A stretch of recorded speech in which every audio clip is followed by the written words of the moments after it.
Hi, I'm Lazze and I'm teaching people in metal shaping, and you have probably watched my video before. I hope you enjoy it. Here's another one, and on this video I'm going to show you and give you more information what it looks like before we run a step 2 class. I talked to you earlier about the templates and the layouts and from the fiberglass body, but now you're going to see what it's going to look like before. So I have a chassis, actually just a frame, and I have a stock firewall. It can be an aftermarket firewall for a 32/4. I have the jig in the back. I talked about that earlier, but now you can see the jig more in person. Before it was hidden with the sheet metal from the body, but this is what it looks like. So let's take a little closer look to what we have here and what I can teach you. Here you can see a video about the step 2 class when we start, before we start making those parts. So the 0 point is the firewall on the 32/4. That will be different almost to every car body that you're going to build.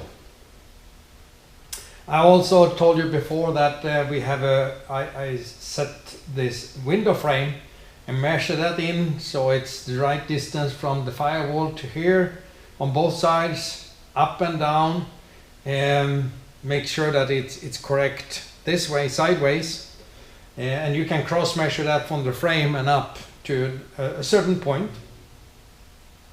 So now we can actually use this even if this moves just a little bit, but it's within the tolerances, and then we can build everything around there. I also prepare for the class, so I have the cowl already made, and we're saving little time to prepare like this. And then I also have the door skin done. The door skins, they made that in the step 1 class, but for 33, 34 Ford, and it's the same length, almost the same size. It's little taller on the 33, 34 Ford. But to prepare with this, it's saving little time, I would say lots of time in the class.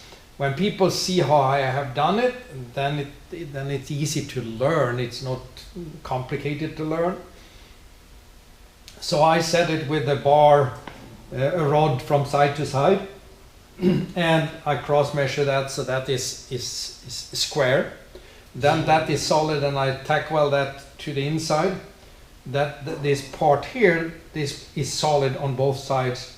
And then the door, and I hold the door with the strong magnets here, and then I can line up the bead, and I can line up the gap, and I can tack weld that with a MIG, and that there is solid. And then I do the same thing X inside there, so it's the right width on the bottom and right width here, and I can use turnbuckles for that, and then I can replace it with an X, and then this is all solid now. All we need to do is put the rear quarter panels here with the right gap when those are done, and then we can start making those parts here. I will move the camera a little closer so you can see what it looks like. Here you can see the X member, X for support on the B pillar in the back of the door, and this is all solid now.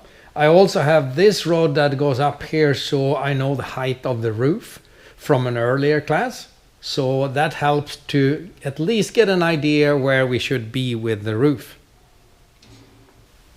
Here you can see a little better view of the support and the X support that I have inside there for the A post, and then you see also the windshield frame that I set there. It's important to have those, at least the way I'm teaching and the way I prefer it, to have those 0 points and have it rigid when you build it. If you don't, and then you're building the whole thing and everything looks good, and you go for painting and finish the car, and then later on you find out that the car is not straight or crooked, then it's not a good feeling. Here you can see a better view of the jig that I made around the deck lid. And some people, they wonder how I bend this flat bar so it fits the edge of the deck lid. But I didn't bend the flat bar. I took 3 or 4 pieces of 18 gauge and then I shrunk them and stretched them to get the right curve, and then I spot weld those pieces together. Then I got this the same width of the gap between the deck lid and the top of the rear quarter panel here. So then we can clamp the rear quarter panel flange, we can clamp that here, and then this part will be done there. There you can see the jig, what it looks like. I'm going to film from the behind the car too, so you can see there. And it's important to keep this square when you're building it, because if you need to take a dimensions to the rear quarter panel from here to out to the rear quarter panel, it's important that this is correct built, because if this is in a different spot down, compare from side to side, then I measure from the wrong spot. So that is important. And then you can also use the holes in the frame and make sure that that is correct. There you can see a little better view of the deck lid and the panel below the deck lid. We can make the deck lid in the class, we can make the panel below the deck lid in the class, no problem at all. But to set it up, it helps to have those parts.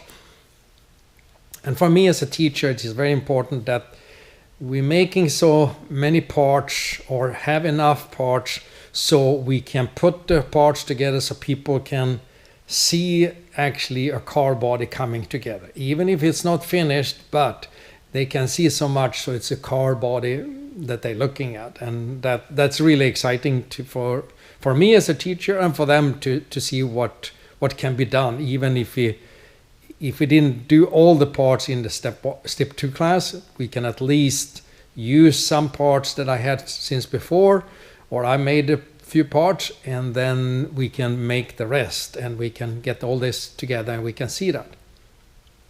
Here you can see the panel below the deck lid and the deck lid matching together with the right curve and the right height in the front, right height in the back. Those 4 corners and 4 edges, it's a 0 point to build everything around. And all it takes is just takes little time to make sure everything is square, everything is on the right spot, and so on. And yeah, that's the way it at least works for me and for the way I'm teaching. But maybe somebody else have a better idea how to do it, and that's fine. Here is a view from the left side of the car, and the jig looks pretty close from side to side. The doors, same on this side, and when you're building it, you can compare both sides and see if one side is a little off, which one is off. Is it both that need to be adjusted, or do you need to tweak a little on just one? Or you need to tweak and adjust both. But the whole thing, the key is to keep it symmetrical, so it's the same on both sides. Even if it's little in within the tolerances from an original car, but it is the same from side to side, and I think that is very important. So that was a little more information about what it looks like when we start a step 2 class. And you have seen the other videos where what it looks like when we are done. And so if you like what you have seen here, subscribe. And if you would like to have more information about the step 1 and the step 2 classes, go to my website at www.lazzemetalshaping.com. See you there. Thank you for watching, and I will be back with more information.